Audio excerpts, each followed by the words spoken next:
Very, very briefly, I will come here again and enjoy this engagement.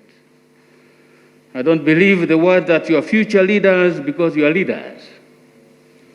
Wherever you are leaders.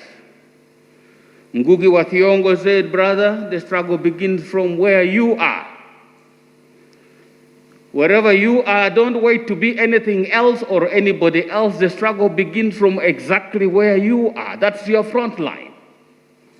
So if the target is youth empowerment, is solving youth unemployment issues, the struggle begins from where you are. That's your front line. The question is, how do you extend your front line, join with others to extend the frontiers for the fight against those challenges that you are targeting? So the struggle actually begins from where? Don't wait. I'll first be a member of parliament, then I said, no. Where you are is your front line. Today you'll be debating 7 important motions. Very well chosen subjects. And I'm looking forward to looking at the resolutions that you'll support, you'll present to us. I thank these people who made this possible, the support.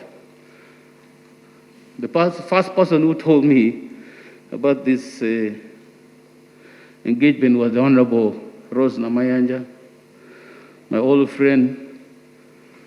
We never waited to be anything else. We started as students.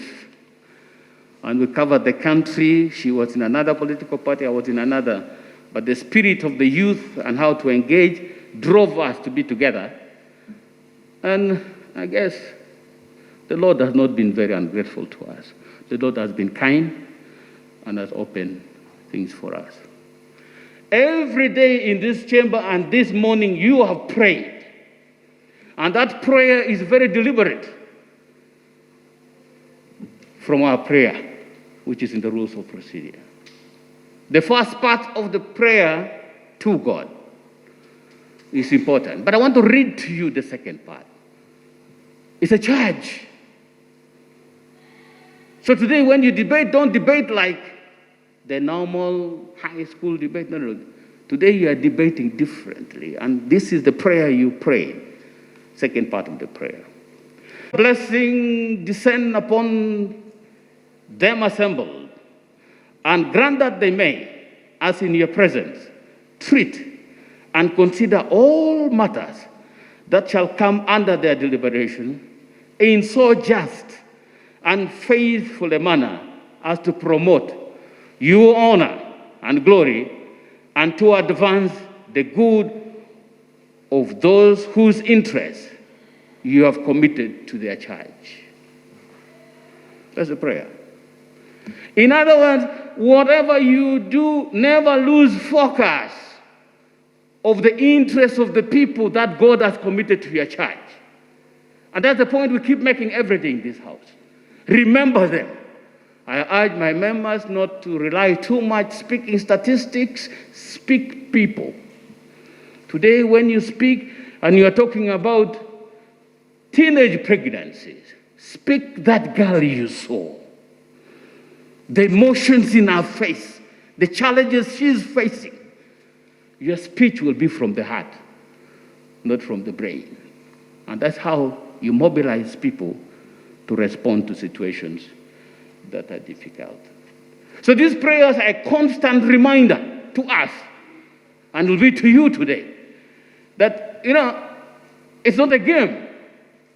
It's not where you come and look good, speak good, lots of rhetoric. Is where you derive actions that resonate with the concerns of the people who went through a process to constitute this parliament on their behalf. If Uganda had 100,000 people, 100 people, we would not need a parliament. If the population was 100, they would not need a parliament. They would just come, 100 people can sit together and take decisions on what affects them. But because the numbers are big, we do representatives. So those representatives must reflect the true intent and aspirations of the people who sent them there, whose interests have been committed to your charge. As young people, somebody said, we don't mind what turn history takes, but will not allow history to make any turn without our participation. We don't mind what turn history will take, but will not allow history to take any turn without our participation. The question is, what kind of participation? Is it by putting negative energy into the thing? I suspect, and I'm convinced after my suspicion, that we're talking about positive energy. How do we add and make history turn in a positive way? How do we put positive energy into this transaction that we are going to engage in? So today you are here, and I'm always delighted. This is not my first time. I've engaged with you many, many times. And I'm looking forward to what will come out of this parliament. Don't speak statistics that are not true, because in this parliament, we have declared to be an open parliament. Not open just for mere access, but open for engagement. When people come here, of course, you now have restrictions from terrorism, you have restrictions from COVID. So that kind of access, is physical access, sometimes have issues. But we are talking about engagement access.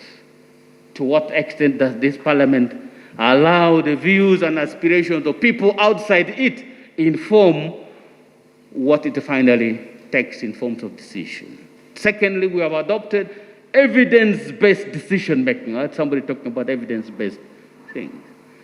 Evidence-based means you are not going to speak from the top of your head and guide Parliament to take a decision. We want evidence. Speak with evidence.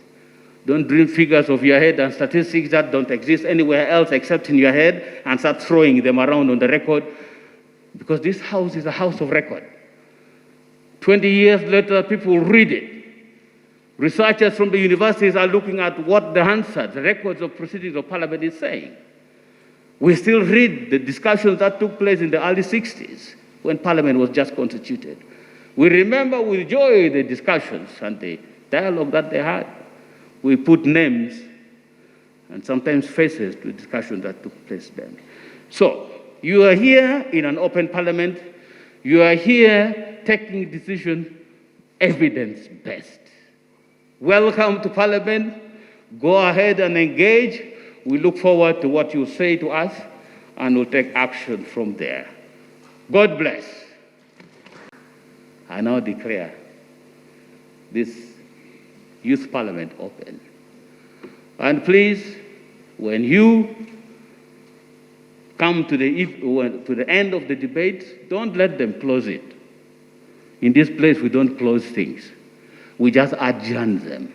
God bless. Thank you very much, Right Honorable Speaker of Parliament of Uganda, for such great address to the youth of this nation. We are